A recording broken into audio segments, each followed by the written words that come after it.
Good afternoon, good morning, good evening, depending where you are on this fast forward planet, which is wrapped in so many layers of turbulence and change that's hard to keep track. I try to do that on Sustain What by unpacking issues or having conversations with people just to get a sense of trajectory. How do we have a better communication environment? How do we have a better actual biogeophysical environment?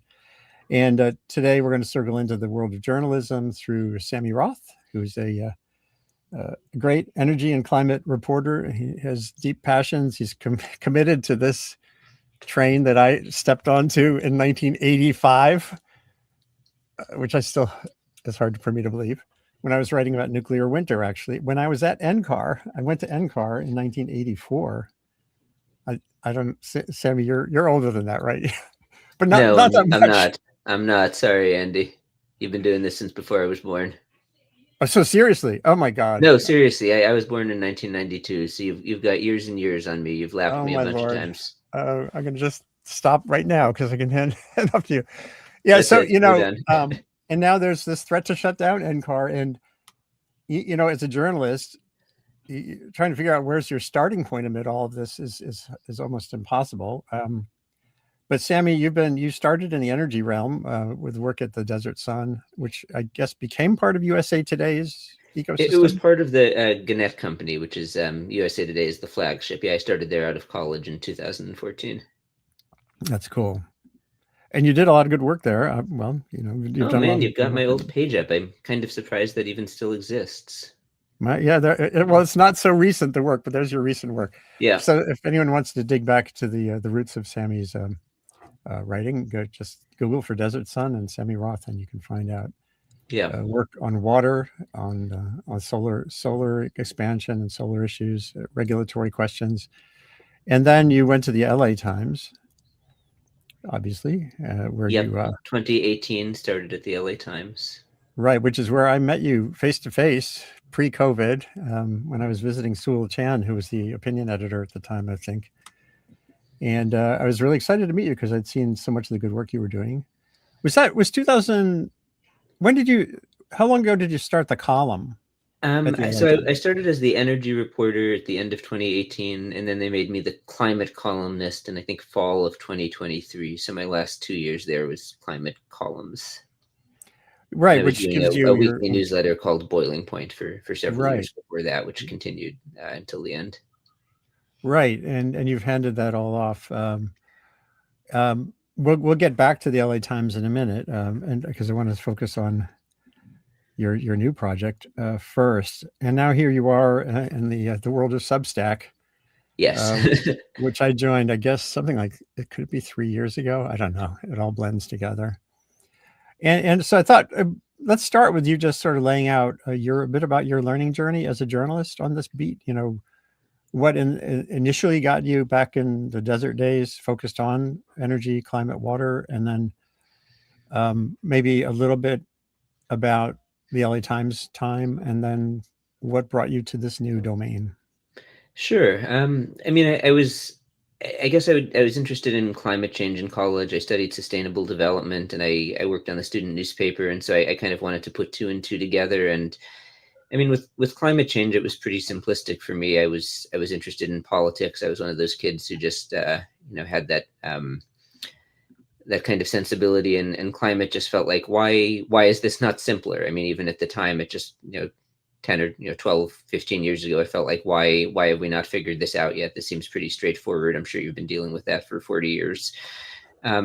And so I got interested in sustainable development and wanted to write about this stuff. And an energy reporter, I was from Los Angeles, and an energy reporter job opened up at the Desert Sun in Palm Springs, 2 hours outside of LA. And so that just clicked, and got really into the weeds and the wonkery of writing about utility regulation and solar development on public lands. I mean, Palm Springs turned out to be a fabulous place to be writing about energy and renewable energy in particular. Around 2014, 15, 16, the first large scale solar projects on public lands were being built and inaugurated with federal funding, like right as I was getting in there. This was the place where the large scale wind industry, sort of first came up. One of the first places that big windmills were built in the U.S. in the 70s and 80s, and those were still operating and getting repowered around the time I was there. There was also one of the world's best geothermal hotspots not far away, sort of within my coverage zone down by the Salton Sea in California. And there were really interesting efforts to extract lithium from the geothermal brine that were just sort of in their early heyday. I mean, still haven't really come to fruition, but a lot more attention is attracted to that now a decade later. And I was sort of in on the ground floor writing about that. So that was a great place to sort of be born as an energy reporter. So that was, it just, it was utterly fascinating. So I got into that then. And actually, hold on, pause there for a second, because you brought up something really important. Yeah. You immediately got confronted with the complexities. There are environmentalists on both sides of all those issues. Citing solar panels, mining for green energy. So talk about that a little bit. Was that, you had said back when you were in university, it seemed simple, and then here you are in the desert, focused on turtles and solar panels and stuff. Was that kind of a great point. My gosh experience, or what? It's funny. I don't necessarily remember being like taken aback or thrown by it. I just found it interesting. Because some of the very first stories I did, I mean, I spent years and years covering the Desert Renewable Energy Conservation Plan, which was a terrible acronym that I used way too many times, and I've since sworn off of acronym, the DRECP. But it was this big state federal effort in the desert in California to figure out where do we put all of the solar farms while, where do we allow developers to propose solar farms while balancing the need for big solar with conservation, with preserving wildlife habitat and species conservation and recreation, and balance all of these competing land uses on public lands in the desert. And so it was exactly protecting endangered tortoises and protecting Joshua trees and protect all of these species that frankly most people have never heard. Oh, you have it up on your screen right here. Look at that. There you go. So confronting that and confronting lithium mining. I mean, the type of lithium extraction that I was looking at, extraction from the geothermal brine is relatively benign environmentally. I mean, this was a place that people were saying, hey, this is a way to get lithium without having to do that, sort of hard rock style extraction that's, going on elsewhere in other countries or even in other parts of the United States. But it still exposed me to all of that.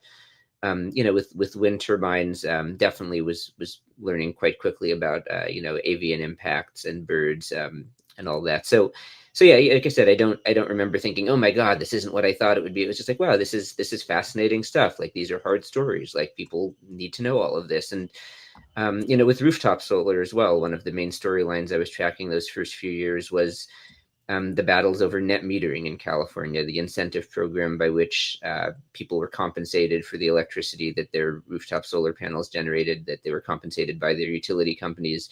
And there were these really fierce battles being fought at the Public Utilities Commission in California, with this argument over, do these incentive programs result in higher electric rates for everybody else who doesn't have solar?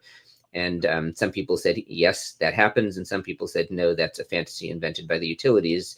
There was a lot of disagreement. Ultimately, the incentive rates were reduced significantly so as to make sure that rates didn't go higher for everyone else, even though some people said that wasn't really happening. And that's a storyline I've continued to cover over the last 10 years, and that there's still significant disagreement about what the facts really are.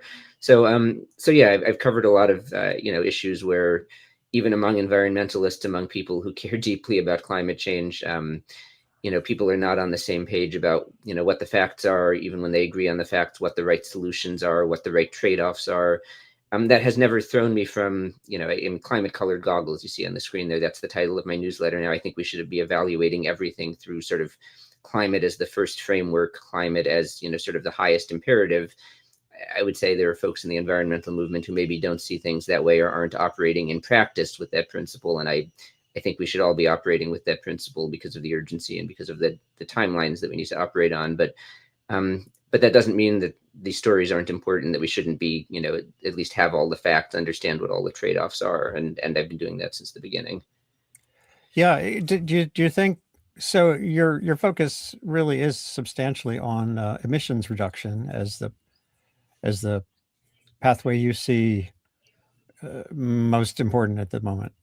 I think so. I mean, I mean, just to be sure we're clear, yeah. there's also vulnerability reduction, meaning making communities more Yeah, resilient. I'm not saying that that's not just as important in its own ways and that there aren't other problems that are vital to resolve. I mean, the biodiversity crisis and vulnerability or adaptation, as you're saying, but I think that it's important that reducing emissions and the urgency of reducing emissions, even though the benefits won't be seen for longer, doesn't get lost amid all that. I think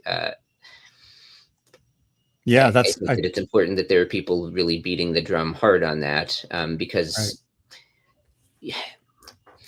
there are politicians and activists who talk about climate change as existential. I think there's a pretty wide gap between the number of people saying climate change is an existential threat and the amount of action that's happening that actually treats long-term climate change and emissions reduction like an existential threat.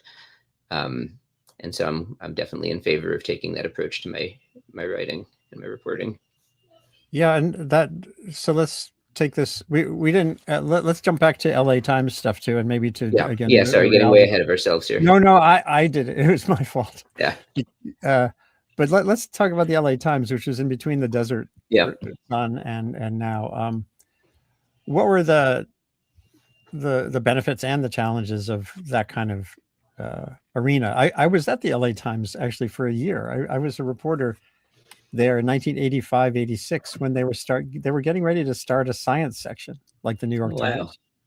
What was it like? And Now I'm curious. oh, I'll What was tell it you, year like? Noel Yeah. Greenwood was like the managing editor or something, Yeah. and he hired me out. I did a trial. I did like a competitive trial with Tom Mao. I don't know if you overlapped with Tom Mao. No. He was No. for a slot that they were going to create a weekly science section because they saw the New York Times was doing well with its science section. And while I was there on doing my first year, they hired me to work in the Valley, San Fernando Valley, No. bureau when there was a bureau. Yeah, And not too many of those anymore. no, I know. And then they decided the pencil pushers decided that they didn't need a science section because they were selling computer ads in the sports section. So it was like a pecuniary decision to not have a science section. Hmm. And that's when I said, fuck this, excuse my language. And I got a job back in New York at Science Digest magazine. At Discover magazine in the late You've 80s. been in New York ever since, right? Yeah, well, I was. Now I moved to Maine, but Oh, okay. I was in magazines. So I had a brief taste of the LA Times at a time when it was theoretically the greater version of it. So what was your experience Yeah. there? And then, the end game. It's still a great newspaper, and I want to make sure it gets credit for that. There are so many good reporters at the LA Times, and for the most part, I had a really good experience there. I was hired in 2018 after Patrick Soon-Shiong bought the paper. It had been really cratering under the previous corporate ownership, and Dr. Patrick came in and bought the paper, and basically saved it and got a lot of credit for that, deservedly so. And I sort of came in under this first, really massive wave of hiring that helped restore a lot of the losses and the cuts that had been made to the staff. Thinking there was part of a wave over 6 months or a year of 100 or 150. A lot of new people were added to the paper. I forget the exact number.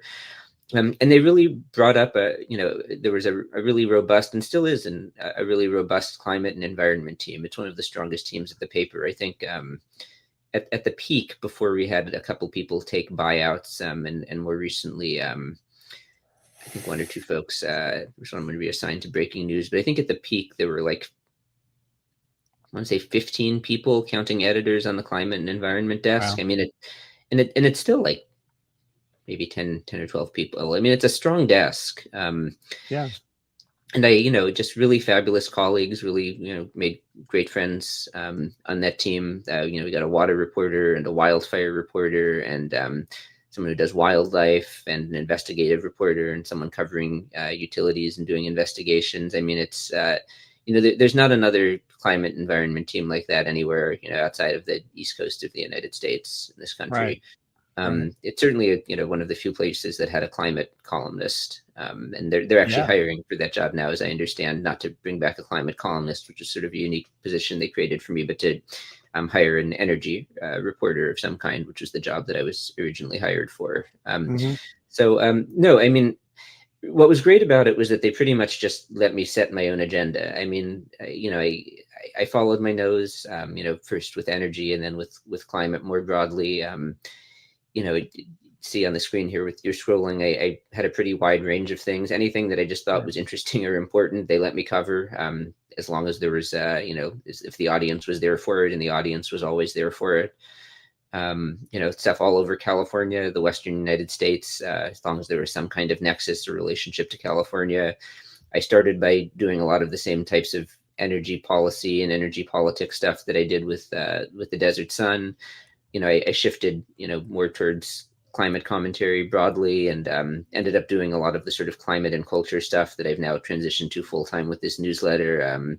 How climate relates to entertainment and sports and other sort of cultural industries that are important to California and the country.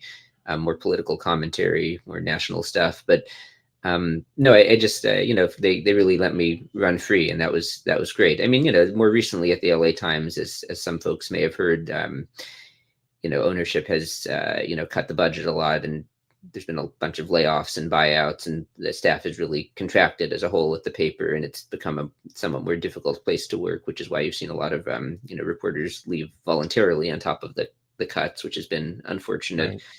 Right. But for most of my time there, it was a super positive experience. And again, then you had the parting of ways. Was that kind of a buyout situation, or I don't know if you don't have to talk about No, it, but no, I was just it just chose to leave. over? Sorry. No, I just decided to leave. Yeah.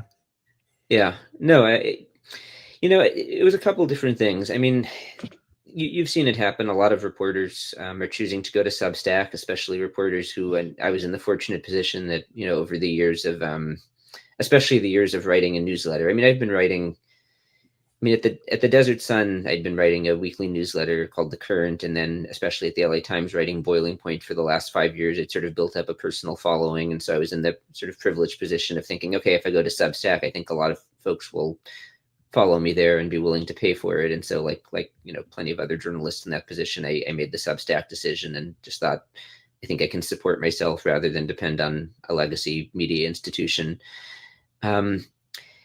So yeah, part of it was just LA Times has been, in sort of bad shape. It's not that I think my job is in danger here, but it's just going a little bit downhill with, where the business is going, and it's a little bit frustrating. And, I'd rather just go out on my own and have a little more freedom and control to just totally try new things, and not have to worry about what's going on with the LA Times, and just Right. be completely free here. And that was fun. Really be your own voice. Yeah, and again, I don't want to create the wrong impression here. Nobody was interfering with what I was writing at the LA Times. Like, I was totally, there was no editorial interference at all. It was a good situation there, in terms of the content. But there is something just really nice about not having to worry about the legacy media business model, and who you're working for. And I mean, there was a lot of consternation at the LA Times over the opinion desk and interference with the editorial board, and that was always kind of lingering in the background and frustrating. But really, the main thing for me was that I decided that rather than writing mostly about climate policy and politics, I wanted to do this climate and culture thing full time. And for folks who are interested, climatecoloredgoggles.com is where they can sign up. I just started to sort of come to this personal revelation or realization that so many of the issues I was writing about, these battles over rooftop solar, and, where to build large renewable energy projects, and just climate politics in general in the United States, the stuff I'd been writing about for 10 or 12 years, I got to a point where it just felt like I was writing the same stories again and again, and things were not changing that much. And, I know probably for you, it's like you've been doing this for 40 years and I was doing this for, 12 years. So it's like, come on, Sammy, it's like you can keep going at this a little longer. But I just felt like, okay, what's the problem here? Why why am I feeling so frustrated that that I'm just kind of like hitting the same wall again and again, and people are having the same arguments that they were having when I started doing this in 2014. And I started to find that the stories that were the most fulfilling to me were the ones in the cultural arena. When I would write about, what are the movies and TV shows that are, telling innovative and interesting stories about climate change, and what's going on in the advertising and marketing world, and some of the interesting campaigns there, and what's happening in the world of sports. People who are trying Right. to get teams to engage on this. When I did media criticism on occasion, I found it pretty fulfilling. So I just started to think about what are the cultural levers that can really be engaged to get people thinking differently about climate, in a way that might lead to longer term, more sustainable political change. Right. And so that was kind of when I started to think, okay, that's the stuff I really want to be writing about here. How can we leverage culture in a way that might ultimately help fix the politics and the policy that are so broken. That's what I want to write about full time. How to get people to think differently. And so that's what led me to Climate Colored Goggles, Climate and Culture. Right. Sorry, that was a bit of a ramble. Where do you want to go No, no, next? no, no. Yeah. I think it's helpful because in a practical way, Yeah. the climate journalism world, the media are imploding overall, right? Yeah. And generalists, sort of the general news media world is imploding. The capacity of the average newspaper outside the LA Times and New York Times to cover climate capacity and interest is kind of imploding. But within the realm of climate journalism, there's an explosion. There's, Emily Atkin, a lot of our friends on Substack have their niches, and coming through that process you were just describing of finding where your passion is strongest Yeah.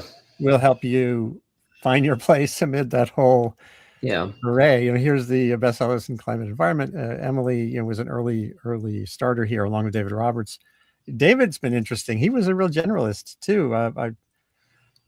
And David then does some really interesting stuff. I'm glad he exists. and he I love him. focuses entirely on the energy transition and Yeah. really, deep into like the lithium battery supply chain arena, and he's thriving. And Bill McKibben is more of the sort of the activist journalist with a long-standing following.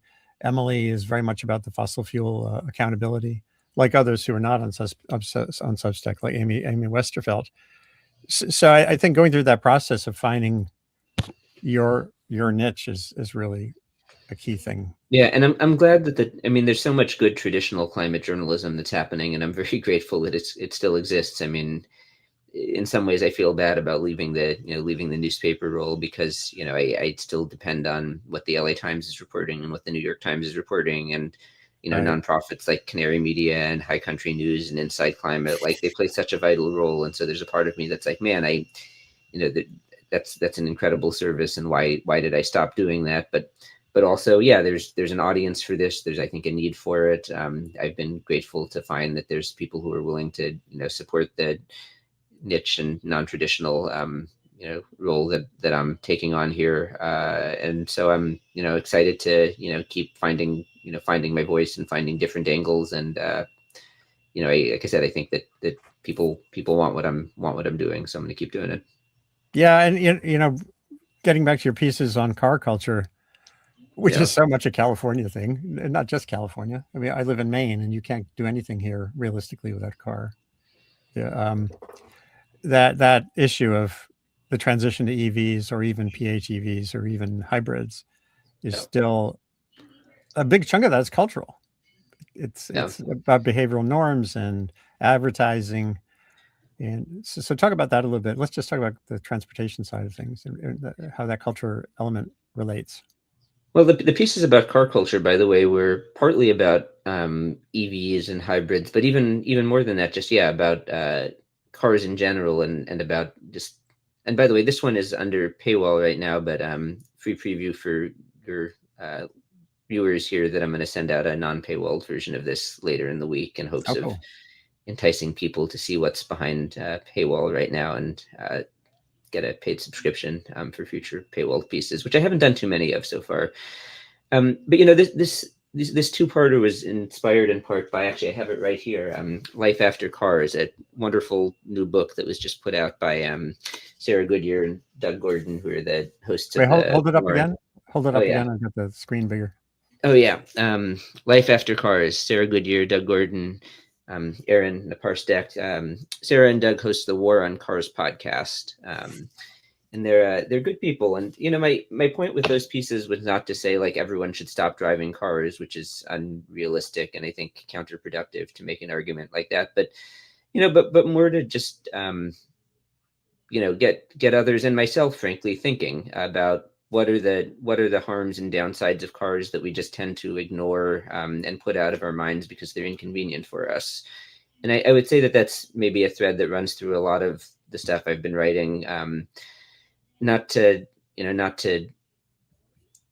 moralize or demonize to the point of like I don't really want to be a scold. I mean, I'd like to, right. I'd like to be constructive here, but to say, hey, here's stuff that maybe we're not thinking about that we should be thinking about. Like, why don't we talk about this? Why don't we think about it? Right. This one, and to take a cultural framing to it. So I'm a big Disneyland person, so I wrote about Disneyland here. I wrote about, if you've ever been to Disneyland. Long time ago. Yeah, a long time ago. But for those who have, I was talking to the author of Life After Cars, Doug Gordon, who, like me, is a big Disneyland fan. And he made the point that Cars Land in Disneyland, which is a recreation of the fictional town Radiator Springs from the movie Cars, he made an offhand comment when we were chatting about the book. He said, you walk down Radiator Springs at Disneyland at California Adventure. He said, this is really the most pedestrian-friendly town you could ever think of, which is why it's so pleasant, except it happens to just be designed for large talking cars. I thought, oh, that's interesting. So I used that as a framing device for a piece about his book. That's great. Stuff like that. I thought it was just an interesting sort of way into the angle about, hey, like, let's just maybe not forget the fact that cars, kill way more people than anyone ever likes to imagine, and noise pollution and conventional air pollution. And there's no room for parks in, cities because we devote so much room, and freeways divide up communities and all this other stuff that their book goes into. And, not that I'm telling you should all stop driving cars tomorrow, because, you can't. I know you can't. And I drive a car too, but maybe that's a starting point for, going about our daily lives, thinking about politicians we might vote for, policies we might support or not support that could devote a little bit less land in our cities to cars and more land to other stuff as a starting point for longer term change. That was kind of the point of this two-parter. And then there was some stuff from the LA Auto Show about EVs as well, where I ran around the convention hall counting how many EVs there were from different car companies and tracked how the car companies were marketing themselves. That's great. You're reminding me. Oh my God. I think I've got it here. Let me see. Oh, where is it? Oh yeah. In 2009 at the New York Times, I was still at the Times. There was a group, they still exist, where they're trying to take back parking space, like public parking space. And they did this, let me show it just because it relates to this idea of getting around our predispositions about, the space we confer to automobiles versus other things. So hold on a second. This will be a time travel back to 2009. Let's do it. Oh, and it's not working. What do you know? Never mind. I was going to show the video. Normally there's a way to do it on here, but it didn't work. Anyway, they had like no parking day or something like that, where it was right around Columbia University, and groups of students and others took over parking spaces and turned them into like little mini parks and stuff. Oh, that's nice. But the idea was just to get people to go pause in their daily life and think, oh, that's public property, that space right there. Maybe that isn't the best use of it, having a car parked there. So jarring people, I think, is a good thing, getting us to kind of get out of our norms. Where do you go from here? Have you been at it now for a few months? 2 months. Yeah, I started, my first piece was October 20. What would you like? Are you getting the sense of trajectory yet? Where do you want to take this? Do you want to include video, or what do you think about Substack generally? Um, I'm yeah, still Substack is, trying to figure it out. yeah, I don't understand notes yet. Me neither. Yeah. But the email tool is simple and easy. I'd like to try video, and especially I'd like to try podcasting soon, and video as well. I want to do some subscriber exclusive events, which I definitely promised when I started, and would like to find time in the new year to do, like one per month. I have some ideas about where to start. But yeah, no, I've been writing really frequently to begin with. I need to pull back a little bit because I just like can't sustain this amount of time quite Yeah. yet. I think I've been doing like 2.5 posts per week, and they're pretty lengthy. So I need to allocate my time a little more carefully, just to not burn myself out too fast. But I'm having a good time. That's good. I mean, I have a lot planned for the next 2 months. Do you have a sense, or this is more for other journalists who might be considering Yeah. this kind of jump? There are people here making a good living, like David Roberts, Emily, who have little businesses already. Do you anticipate this being like your primary source of income, or is it more of a ancillary thing with other stuff you want to do, or how's that going to work? I mean, No, I'm kind of semi-retired, so yeah, we own our house, thank goodness, and all that stuff. So it's not that's like great. Well, I am early in my career relatively, so I definitely need a primary source of income, and right now this is it. There's definitely other stuff I hope to do. So subscribe away, everybody. Yes, please subscribe because I right now I'm banking on this. There's other stuff that I hope to do, but at least at the moment, that would be stuff that's on the side compared to this. Like I haven't ruled out, anything for the future. Like one of the nice things about having the flexibility of, not just being tied to a single full-time job is that I can pivot more quickly. But at the moment, the plan is, this is my job, and if other stuff comes up on the side, which I'm hoping, some stuff will, we'll see what happens with that. But right now, it's just full steam ahead on climate-colored goggles, and try to get enough people to pay for it to, make a living out of it. Yeah, well, I hope that works out. Thank you. Me too. A number of people like Eduardo Porter, who's a columnist, former columnist at the Washington Post and the New York Times. He started here recently, and he's writing a column. I don't know how he does it. He's writing columns for The Guardian, and then he kind of posts pieces on Substack and tries to build an integrated approach where they feed into each other. It's a lot of work that people put in on these efforts that we used to, in our newspaper jobs, et cetera, used to be sort of less stressful. Yeah, I do wonder if and when, like, I hate these words, but like content creation and consumption in the journalism space if there will be a point of steadying, I guess. Like everything has been in Right. flux for a while. The models are changing.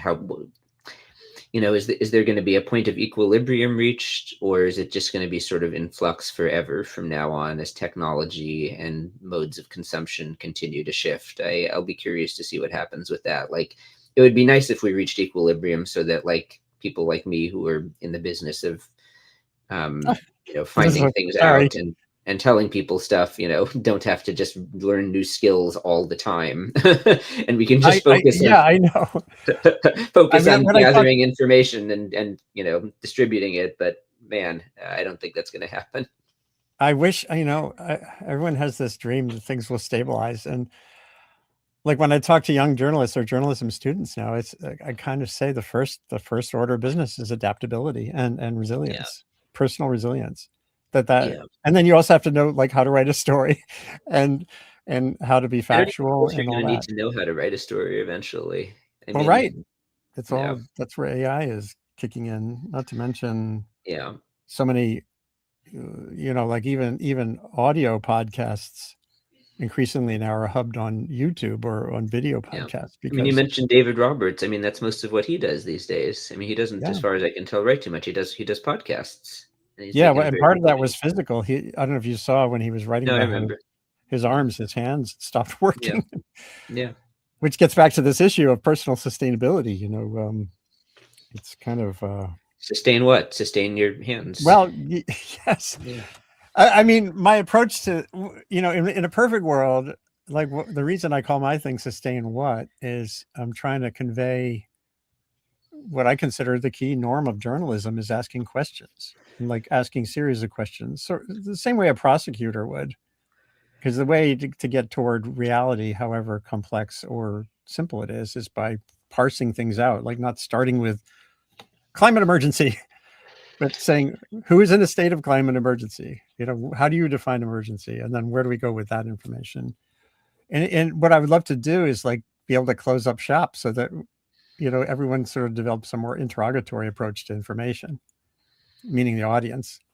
And I then maybe we could have some sense of hope for the future. The audience we took for granted as journalists historically. You just tell them a story and they absorb it, and maybe some of them go, but now it seems the information environment is, and what I've learned about human behavior is that information doesn't change people often, especially if it's go ahead. how it's presented. No, I think that feels right. I think storytelling can change people's behaviors and ideas more effectively than information. Depends what types of stories they are. Yeah, although that's one of the reasons they've shifted towards this cultural thing. Yeah, I think it's important.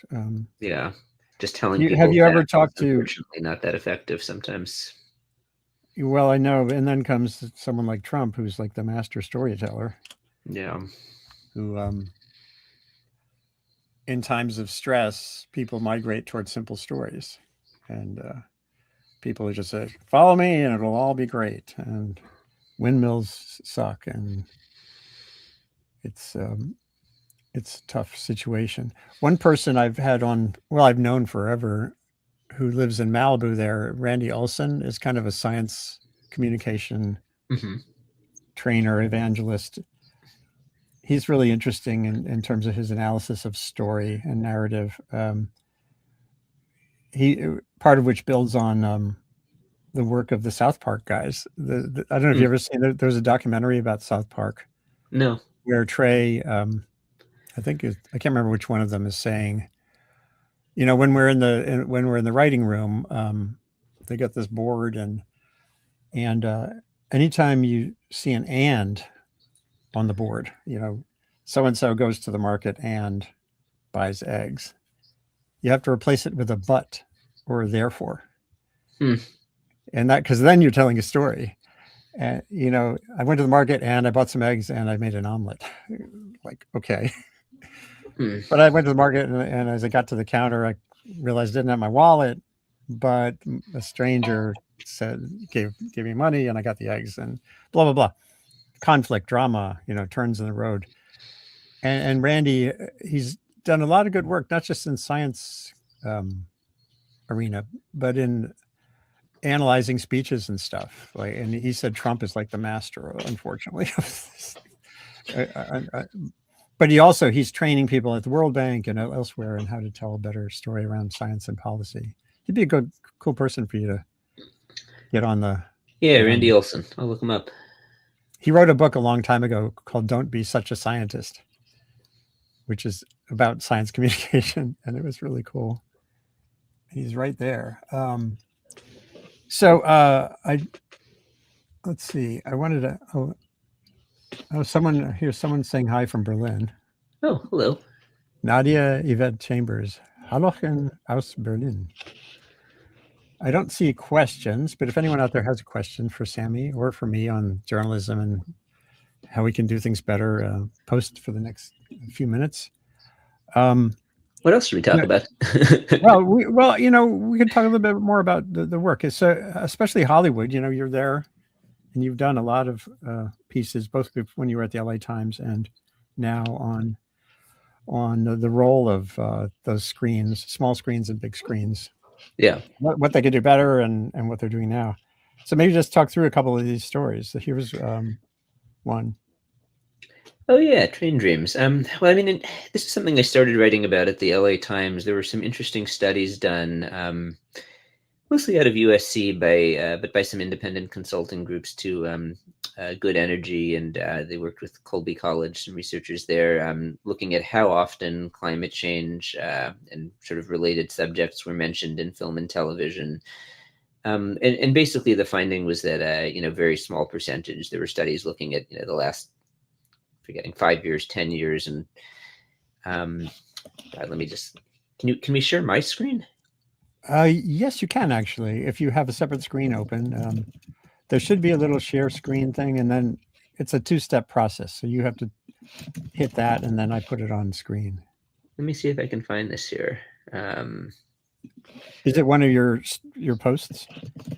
It's, well, I want to start with an LA Times story. 1 second, and I'll bring up. Here we go. And you can see all of my crazy number of tabs. Okay, so what do I do? What do I do? Look for a share screen button down at the bottom of your screen. Yeah, I found it. Okay, share screen. And then it should pop. Okay, push that and then wait a second. And it should pop up for me to show. Hold on, first I've got to do my.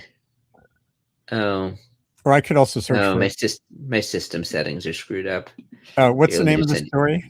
I'm just going to send you the link. I have it here in my. Is there a chat that I can? There is a chat. Yeah. Okay. There you go. Let's start with this one. Okay.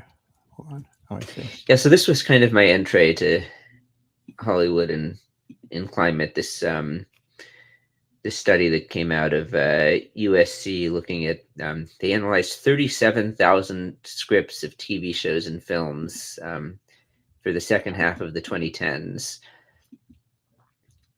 which was quite ambitious. This is the Norman Lear Center, and they found that only 2.8% of scripts included any mention of climate change.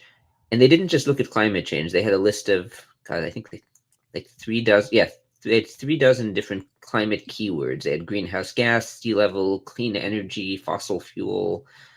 Did you get the link there? Well, yeah. Although the problem is I no longer have my LA Times subscription. Oh no, Andy. I know.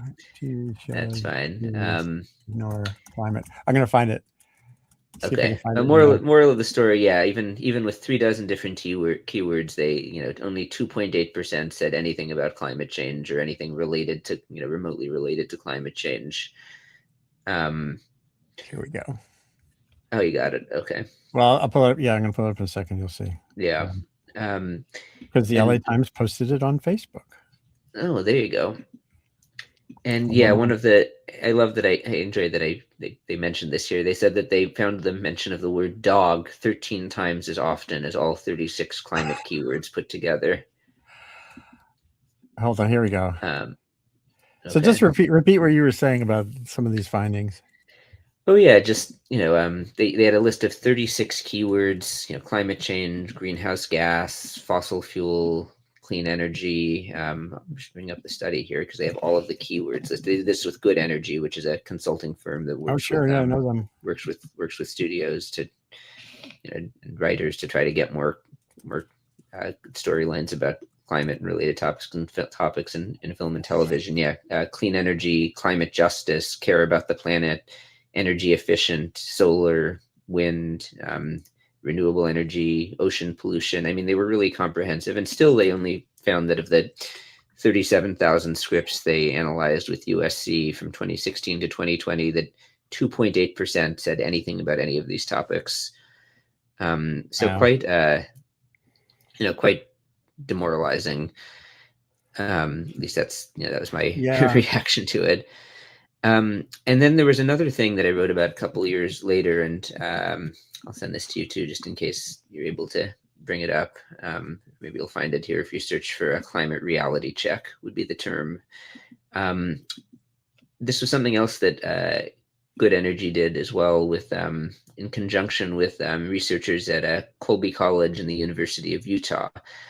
They developed something called the climate reality check, which was basically a version of the Bechdel test. Are there Bechdel tests, for those unfamiliar, is is there a scene in your film or TV show with two women talking about something which was not a man? And so they did a climate version of the Bechdel test, and they applied it to 250 of the most popular films of the like 2015 to 2025 period, basically, roughly that period, based on IMDb ratings, just to get a rough sense of like 250 most popular films. And they said, or what was it, 2013 through 2022. And they said, how many of these films passed the climate Bechdel test of having any mention of climate change in them? About 9.5%. Yeah. Which was, again, like, wow, that's low. And the one positive was that it went up. Of the first half of that decade, it was 5.6%. Over the second half of the decade, 13.6%. So, higher awareness. Yeah. These were the kinds of stories that got me thinking, like, okay, like, there's value here in writing about what are the representations of climate and clean energy and biodiversity and fossil fuels. What are they like in Hollywood right now? Because these are ways that people form ideas. It's like you were saying earlier, telling people facts and giving them journalism, unfortunately, doesn't have a lot of power to change minds and ideas right now. But when stories outside of a political context do have a lot of power to shape people's views about the world. So I've been pretty closely watching Landman, which is a Taylor Sheridan show. The guy created Right. Yellowstone. He's got a show on Paramount Plus right now, which is all about drama in the shale patch in the Permian Basin. I wrote a pretty aggressive review of season 1 because it had all sorts of like insane anti-wind energy propaganda. Right. Season 2 has been fabulous, actually. It's still kind of like boosterish about oil and gas, but at least just cut out so far. I haven't seen the latest episode yet, but has cut out all of the anti-wind stuff. Still waiting to see if there's anything that's if they incorporate wind in any way. They keep like putting shots of windmills on the horizon in interesting points in the show, but there hasn't been any wind storylines yet, so I'm waiting to see. You brought this up on your screen a minute ago. I just reviewed a movie that Netflix put out called Train Dreams, which feels like a climate parable to me, but even though it takes place about 100 years ago in the Pacific Northwest, and it's about logging and a wildfire and just, really interesting environmental story that, relevant to today with, all the stuff that Trump is doing with logging on public lands and trying to open up Right. open up more resource extraction. And just anyone who's lived through or knows people who have lived through a terrible wildfire, I think if you watch this film, it'll feel pretty relevant to you. Definitely have some more pieces planned in this vein of just like what's on our screens right now that is making us think about this stuff. If anyone's watching the morning show on Apple, I'm still catching up on the most recent season, but there's a really relevant story about climate activists and an oil baron who's in conflict with them, and the TV journalists who are sort of investigating the activities regarding the conflict between it's a group that's basically based on Extinction Rebellion. It has like a very similar name. Interesting. So there's a lot of interesting stuff out there, and so I think that's sort of a ripe area for coverage because it influences what people think. Yeah, and there had been a significant push in Hollywood working with the National Academies has this Science and Entertainment Exchange, and there were other groups that had been working to try to work with writers' rooms to figure out how to get even incidental mentions of public health issues into scripts and stuff. And yeah, I think some of that has happened in the climate arena. I had Anna Joyner on here a couple of years ago with Scott Burns, the director, the movie writer and director, and sometimes having it be even more, the more subtle references that are in the flow of a bigger thing can be potentially more effective than a big movie, let's say like Day After Tomorrow, which had so many issues. Yeah, Don't Look Up. Oh yeah. Let's see, did you write about Don't Look Up? Tangentially. I say stuff like this all the time, but I think there's a role for everything. I think we need more of the sort of subtle, sort of passing references. And I think that also some people respond to the sort of big in your face stuff. personally, Don't Look Up didn't do a lot for me because I'm already so like deeply enmeshed in climate, intensity all the time. I watched it and I was like, oh God, like I know the asteroids, like or comet or whatever is coming at us. Like this is so depressing. I know I know other people who watched it who, it actually did kind of serve as a wake up call for on climate, who are not like so embedded in that world already. It was very on the nose. Climate change is not actually like a extinction level event, so it's exaggerated. But there are people for whom it did the job that Adam McKay wanted it to do. So I think there's a role for all different kinds of climate communications. I'm certainly not going to begrudge Don't Look Up that. Oh yeah, I totally agree with Yeah. you. The more the merrier. I was kind of critical of it on this blog when it came out because of just what you said. To me, it was the wrong the wrong picture, the wrong metaphor, the wrong and there were the remediation of the risk is very precise, like misdirect the asteroid or whatever. And here we are the asteroid, and it's the changes have to be across society in so many different arenas. But I it was enjoyable. And sometimes the problem with that kind of thing is it can then serve as ammunition for the Fox types who would just say they all hate us, and meaning us being that culture.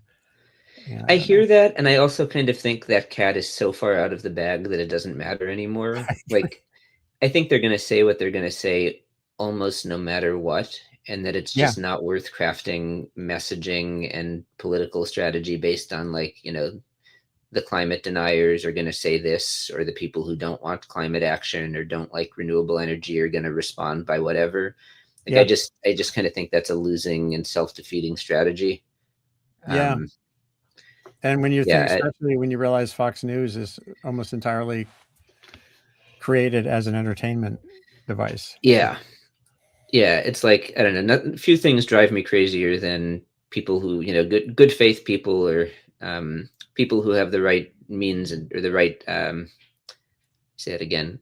Few things drive me crazier than people who want to achieve good things, wringing their hands about, oh God, should we modulate a little bit this way or a little bit that way based on what our bad faith opponents might do or say. They're acting in bad faith. They're going to do or say whatever they're going to do or say, no matter what at this point. Like, it's so clear. Maybe in the 1980s or 1990s, like it might have made a difference. This is 2025. Like, forget about it. Like, follow your, authentic heart and don't worry about them. Bingo. I think you're spot on. There's a comment that came in here that's worth exploring. Reattached retina on YouTube says, with Trump, you must figure in the longevity of his public life and the added authority that the fakery and glitz of The Apprentice and the puffery and fawning of Fox and Friends interviews gave him. So he's built, I guess they're saying his narrative has been building for, well before 2016 when he ran for president, which I think gets to your point that that's a pretty mature part of the discussion that you're not just going to change by debating it. I agree with that. And here's one more comment. Nadia Yvette Chambers, I was forewarned by a GOP insider that I should flee the U.S. because of what they were going to do. There have been some minor deviations, but he's been right about everything thus far. Oh boy. I don't know what to do with that. Yeah. I'm not moving from Maine. We like Maine. And I like California a lot. Yeah, I'm sure you do. Actually, you have written about Newsom in a couple of different incarnations, both yours and his. What's your take on him right now? And I assume you'll be doing more on him. Yeah, I'm definitely planning to follow Newsom as he almost certainly runs for president. He's accomplished a lot of good things in California. It seems like he really wants to be president. I've written various articles about how his actions with regards to climate at this point, sometimes for better, sometimes for worse. My read is that they're mostly motivated at this point by what he thinks is going to, get him elected president. Right. It seems like mostly political calculations right now. Whether those end up working or not, I don't know. I don't think anyone does. making political predictions is pretty hard. Do you have any tips for people on how to avoid the worst part of what comes with the overload we're all dealing with, meaning the daily Trump flood the zone with destructive acts stuff? The only thing that I can say, and I don't know that, and this is the hardest thing to do probably, but just like try not to read too much coverage about like what this means for who's going to win elections. Like that's probably more advice for political reporters, honestly, because I just wish there wasn't so much of that. But like, I would just say like focus on stuff that, you know, informs your opinions and views of the world, and less on like the sort of popcorn, like what does this mean for what's going to happen in politics? Because nobody knows what it's going to mean for what's going to happen in politics. If your media diet is just like, you know, this is going to help Trump, or, you know, this is going to be bad for Trump, it's just like, that just feeds the highs and lows, and nobody actually knows anything about what's going to help. That stuff shouldn't even exist, frankly. I think most of that political journalism, I think a lot of it is just a waste. You know, a lot of the, you know, substantive news is depressing. I get that. But, you know, if there's some way to stay steady and level with just like, here's what you really need to know and what matters, that's better. I mean, obviously, just limiting media consumption to what's healthy for you is something that everybody should be doing anyway. Like, but to the extent that you want to, or feel like you need to consume a lot of news, like the stuff that's actually, here's what's happening in the world, and less just speculative, here's what this will mean for political outcomes that we don't actually know what's going to happen. I think less of that is healthier. Absolutely. And there was a guy when I was still at Columbia at the Earth Institute, where I held forth for a few years, Jeff Schlegelmalch, who heads the National Center for Disaster Preparedness. This was early in COVID. I had him on my show, and I talked about information overload with him, and he said decision makers often, unfortunately, and we, you know, I think this applies to all of us, tend to, when crisis is unfolding, they tend to reach for more information. Give me more, give me more. And he said something, I think, that relates directly to what you were just saying. I might just actually show it. I think I found it. When I studied sustainable development, it was at the Earth Institute at Columbia. I know. What years were you there? 2010 to 14. Oh yeah. I was there from 2018 to like 2022, 23. Cool. I ran a little sustainability communication project. So anyway, Jeff said this, and again, I think this applies to the information storm we're all dealing with. I've actually observed over the years, whether it's in agencies or emergency operations centers, that when we're dealing with uncertainty, rather than pivot ourselves to manage within uncertainty, we try to cram more and more information into our brains, trying to connect the dots. But the information is really just noise, more noise. And I think, you know, if news consumers, and you and I are consumers as well as producers, if you kind of just have some little filter ratchet thing that says, even if something's tugging at you, that you across your screen that really feels like it's getting at you, you know, about Trump becoming an authoritarian, pulling back and just trying to remember, what can I do about that thing, as opposed to, do I need to absorb and share this information? And I think that's a path to at least less insanity, if not more sanity. Yeah, I agree with that. I consume a lot of news, obviously, and I've been trying really hard to focus on consuming like what can I learn today that's different or new that I just don't already know, or just is going to add to my ability to, you know, do my job and understand the world. Like if it's just like, oh, okay, this is going to make me crazy and is not going to like give me anything that I don't already have, like I try to ignore it. Yeah. Well, it's been great to have you on Sustain What. And yeah, thanks for having me here. This is fun. To return visit. Back in the COVID days, I used to do media gaggles like every Friday. We did like a lunch roundup with people here, and sometimes I think I should revive that, maybe a Friday gaggle, so we could just talk through some of these issues. That sounds fun. I'd be happy to do that. Good luck with climate colored goggles, and everyone who's watching, you can share this as soon as we're done. It'll also be on Substack video once I do some magical thing at the end. It's been streaming live, but then that ends and has to be posted. And get in touch about future conversations using that distracting scroll bar at the bottom. You can find Sammy, of course, at climatecoloredgoggles.com. And again, this is Sustain What. I appreciate you coming on to talk about your journalism journey and what's coming next, Sammy. Thanks, Andy. Good talking with you. Yeah, and hold on one second.